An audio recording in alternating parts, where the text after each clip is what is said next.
quais são os estágios de uma empresa familiar?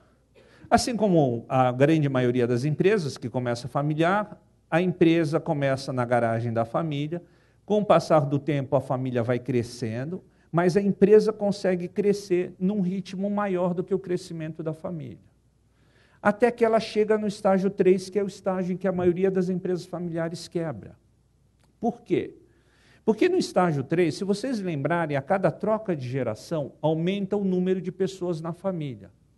E o que é pior, o padrão de vida de uma geração é maior do que da geração anterior. Você nunca diminui o padrão de vida de uma família. Portanto, o dinheiro que vai tirando aqui dessa empresa, o lucro da empresa, ele tem dois caminhos. Ou ele é reinvestido para crescer a empresa, ou ele é tirado para sustentar a família. E é geralmente o que acontece nas empresas familiares.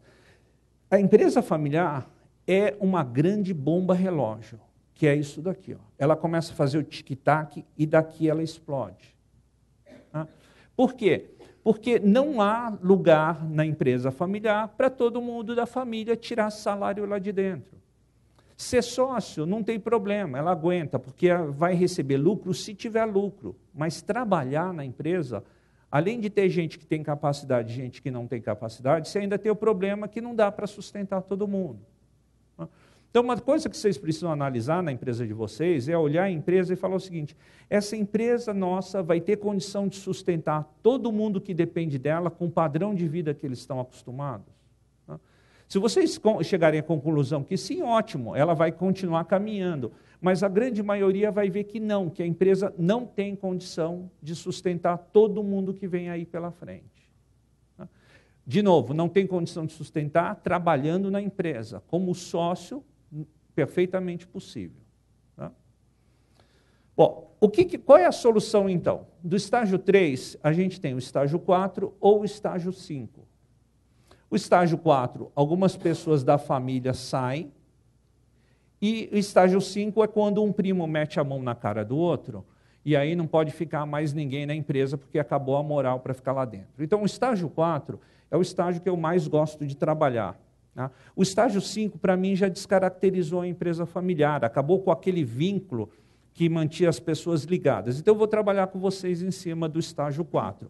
O que a gente precisa fazer para levar do estágio 3 para o estágio 4?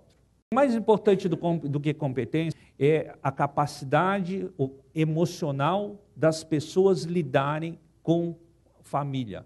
Então, por exemplo, sempre acontece de você ter gente competente que é obrigada a sair da empresa. Por quê?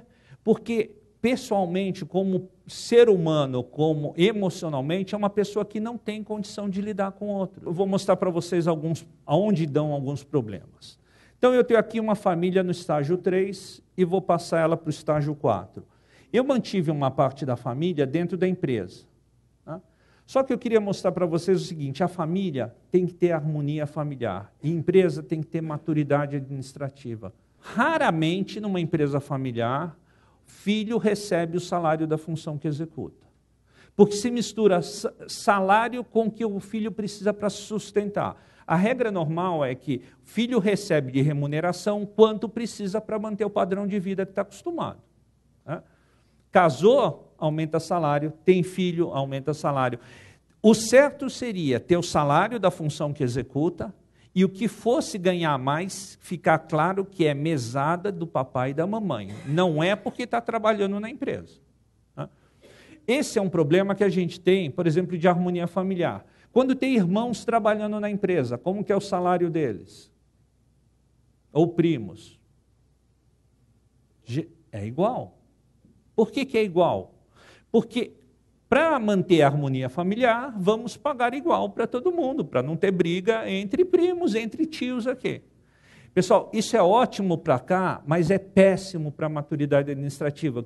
O recado que você está dando é o seguinte: se você tem DNA da família, você ganha um salário. Se você não tem, você não vai ganhar. Se você é competente ou não, não faz a menor diferença, porque o que é importante é que você é da família. Geralmente, as confusões começam em harmonia familiar e afetam o dia da empresa. Esse negócio de receber salário igual, um pode viajar, o outro não pode, um pode usar o helicóptero, o outro não pode usar, esse tipo de coisa, né? Que antes de profissionalizar a gestão de uma empresa, você tem que profissionalizar a família. Não adianta você contratar gente, executivos para a empresa, tirar a família lá de dentro, se os familiares continuarem brigando. Eles são sócios, eles que são os donos, eles que definem os rumos. Você gasta um dinheirão contratando gente profissional, só que você não pacifica os caciques lá em cima. Tá?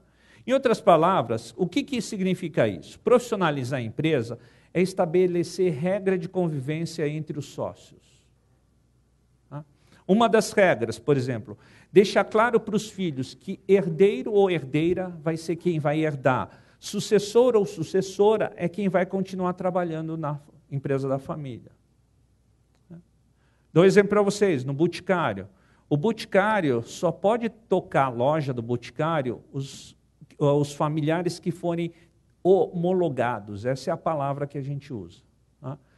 Passa num programa de treinamento, a empresa decide se aquele familiar tem competência ou não para tocar uma loja. É que nem piloto. Se homologar, ele pode pilotar a loja. Se ele não for homologado, ele até pode ser sócio, mas tocar uma loja na gestão, ser sucessor, ele ou ela não pode ser. Então, essa é uma regra de profissionalização da família, deixar muito claro para os filhos quem é que vai poder trabalhar e quem é que não vai poder trabalhar. Tá? Decidir se genro e nora pode trabalhar na empresa. É uma regra que tem que ter. Isso é profissionalização da gestão? Não, é profissionalização dos sócios. Tá? Outra regra, mostrar para todo mundo que quem trabalha recebe o salário compatível com a função que executa. Quem não trabalha recebe distribuição de lucro, se houver lucro. É que aqui no Brasil, como a tributação é muito alta para receber prolabore, a gente acaba fazendo distribuição de lucro e aí todo mundo confunde o que é distribuição de lucro e prolabore. Mas teria que deixar claro que quem é sócio e não trabalha todo dia não tem direito a receber salário. Tá? Só distribuição de lucro. Tá bom?